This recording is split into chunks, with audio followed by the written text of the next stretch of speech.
Last year, there were more than 1,200 human-caused wildfires in Utah, far surpassing the previous record of 937.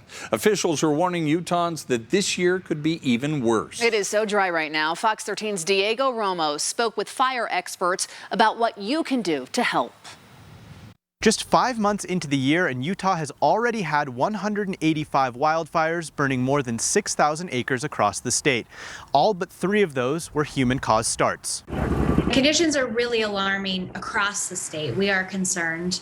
There's drought over almost the entire state right now, and we are anticipating that it's going to be a hot and dry summer. Right now, fire managers across Utah are reporting fuel moisture levels and fire activity not usually seen until later in the summer. As the season continues to warm up and we continue to dry out, we're expecting those conditions to maintain that severity that we're seeing right now and potentially even increase. 182 of the wildfires so far this year have been human-caused. Webb says the majority come from debris burns, vehicle starts, and campfires, but what's alarming is 9 of the fires have been caused by firearms or target shooting. 9 for this time of year is higher than normal.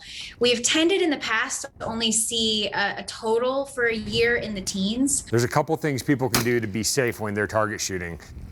Make sure you're setting up your targets on dirt and gravel areas, not in any area that has vegetation. If there's vegetation around within that area at all, you're going to create a higher risk factor. Both Webb and McFarland add that shooters need to pay close attention to the targets and ammunition they use. Using a paper or a clay target is a great option. When it comes to ammo, steel core and solid copper ammunition is going to have the highest potential for sparking off a fire, steel core especially.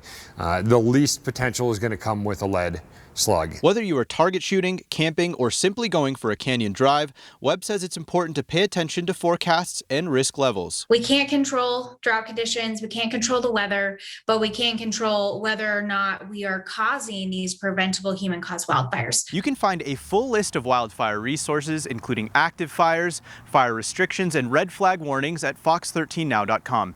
In Salt Lake City, Diego Romo, Fox 13 News, Utah. Webb there in that story says another big concern heading into summer will be roadside fire starts. She encourages everyone to make sure their cars are in proper working order and to check for any loose or hanging parts which could create sparks.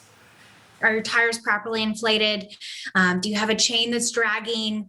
Maintenance on your vehicle is huge. We have a lot of roadside starts here in Utah. Something to think about. For a full list of ways to prevent wildfires, go to fox13now.com.